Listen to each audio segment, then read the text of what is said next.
अंगद और सुनैना की ये अरेंज मैरिज थी। शादी के अगले दिन ही अंगद और सुनैना हनीमून के लिए शिमला निकलने वाले थे। अंगद का चचेरा भाई विशाल भी उनके साथ जा रहा था। अंगद की माँ, अंगद बेटा, विशाल भी तुम्हारे साथ ही जा रहा है क्या? अंगद, हाँ माँ, उसे ऑफिस का कोई जरूरी काम है और बोल रहा था कि उसका भी वही होटल है जो मैंने बुक किया है।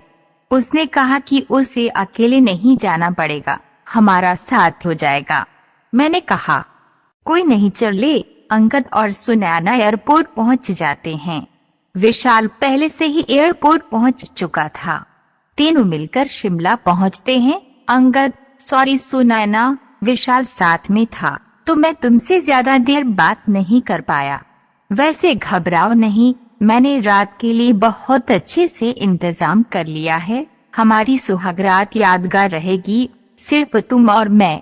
वैसे तुम नाराज तो नहीं हो ना? विशाल हमारे साथ आया। सुनैना, नहीं नहीं, मैं आपसे बिल्कुल भी नाराज नहीं हूँ, और वैसे भी अब तो आप और मैं बिल्कुल अकेले हैं, यहाँ देवर जी नहीं हैं। अंगद, एक सेकंड, विशाल का फोन आ रहा है। अंगद, हाँ विशाल, क्या हुआ? अर्जेंट है क्या? ठीक है, आता हूँ। अंगद, सुनैना, विशाल का अर्जेंट कॉल है, मैं थोड़ी देर में आता हूँ, तब तक तुम चेंज कर लो और थोड़ा फ्रेश हो जाओ। सुनैना, हाँ हाँ, कोई बात नहीं, आप मिलकर आओ, तब तक मैं हम दोनों के लिए खाना ऑर्डर कर देती हूँ। अंगद विशाल से मिलने चला जाता है। काफी देर तक अंगद नहीं लौटता। इसी बीच सुनैना थकी हुई थी और वह सो जाती है। अंगद के पास एक और चाबी थी। रात को दरवाजा खुलता है। सुनैना गहरी नींद में थी। तभी वे अंगद से बोली, सुनैना, अंगद जी प्लीज लाइट मत ऑन करना, मुझे बहुत तेज नींद आ रही है। अगर आपने लाइट जलाई तो मेरी नींद खराब हो जाएगी। अरे, आप तो आते ही चिपकने लग गए, खाना तो खा लेते, क्या कर रहे हो? अरे छोड़ो, लगता है आज आप नहीं मानोगे। सुनैना और अंगद तो इसी मौके की तलाश में थे।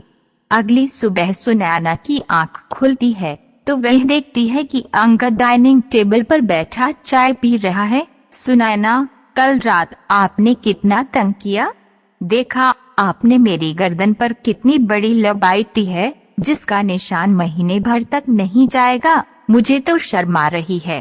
अरे क्या हुआ, मैं तो मजाक कर रही हूँ, आपको मेरा इस तरह से बात करना अच्छा नहीं लगा क्या? अंगद, नहीं नहीं, ऐसी कोई बात नहीं है।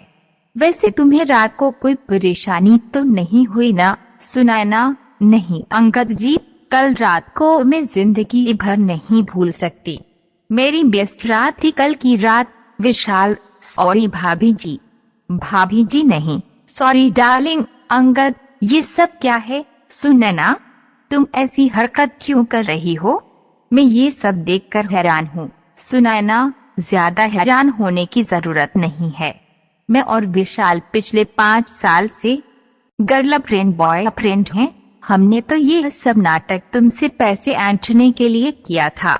मुझे विशाल ने बताया था कि तुम अच्छी खासी प्रॉपर्टी के मालिक हो, इसलिए मैंने तुमसे झूठी शादी की। मैं तो तुम्हें अपनी आंख को हाथ भी ना लगाने दूं, मुझे तो मेरा विशाल ही छू सकता है। अब एक काम करो, ज्यादा समय मत लगाओ, अगर तुमने हमें कल दोपहर तक 5 लाख नहीं दिए तो मैं तुम पर इल्जाम लगा दूंगी कि तुमने मेरा इस्तेमाल किया है और मुझे मेरे प्यारे देवर जी के साथ सुहागरात मनाने के लिए जबरदस्ती मजबूर किया है। फिर तुम्हें जेल जाने से कोई नहीं बचा सकता।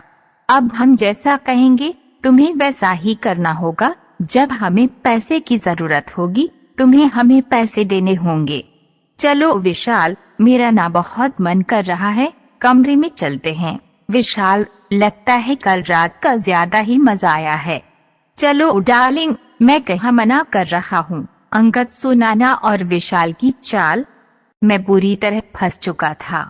उसे कुछ समझ नहीं आ रहा था कि वे क्या करे। वह घर वापस जाकर सबके सामने लज्जित नहीं होना चाहता था। अंगद, मुझे जीने का कोई हक नहीं, ऐसी शर्मसार जिंदगी जीने से तो अच्छा है कि मैं मर जाऊं। अंगद जैसे ही पुल से कूदने लगता है तभी उसका मोबाइल फोन बजता है। अंगद देखता है कि मोबाइल पर उसकी माँ है। वह अपनी माँ से आखिरी बार बात करना चाहता था। अंगद, हाँ माँ ठीक है, मैं होटल पहुंचकर आपकी बात सुनैना से करवा दूंगा। क्या तबीयत ठीक नहीं है? माँ, कितनी बार कहा है कि समय पर दवाई ले लिया करो। हाँ मैं करता हूँ माँ। अंगद फोन रख देता है। उसकी आंखों में आंसू थे। वह अपनी माँ की आवाज सुनकर दुखी हो जाता है। अंगद, मैं क्या करूँ?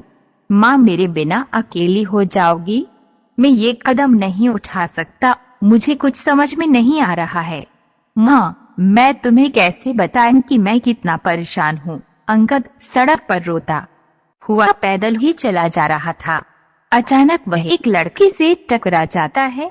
लड़की, अंगद तू और यहाँ शिमला में? अंगद, सौम्या, तू? सौम्या, हाँ मैंने तुम्हें बताया था ना, मैं वकील बन गई हूँ।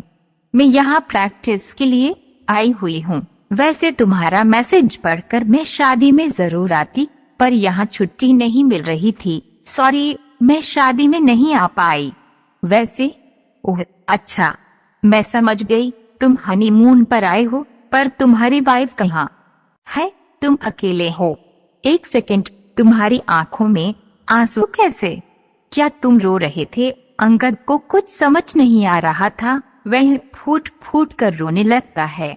सौम्या अंगद की बचपन की दोस्त थी। सौम्या के कहने पर अंगद उसे सारी बात बता देता है। सौम्या, अंगद, घबराने की कोई बात नहीं है। तुम बिल्कुल भी नहीं डरोगे और तुम उन्हें कोई पैसे नहीं दोगे। मैं तुम्हारे साथ कुछ गलत नहीं होने दूंगी। तुम कल ही सुनैना के खिलाफ तलाक के लिए अर्जी दे दो, बाकी सब मैं संभाल लूंगी। अंगद, पर सौम्या, विशाल ने भी मेरे साथ गलत किया है। सौम्या, कोई टेंशन नहीं है। दोनों को तुम्हें ब्लैकमेल करने के जुर्म में कड़ी सजा होगी। बस तुम्हें उन दोनों की बातों को इस फोन में रिकॉर्ड करना है। उसके बाद उन्हें सजा से कोई नहीं बचा सकता। अंगद सौम्या के कहे मुताबिक होटल जाता है और विशाल और सुनैना की रिकॉर्डिंग कर लेता है। अंगद, कान खोलकर सुन लो, मैं तुम दोनों को एक फूटी कौड़ी भी नहीं दूंगा। तुम्हें जो करना है कर लो। सुनैना, विशाल, अब क्या करें?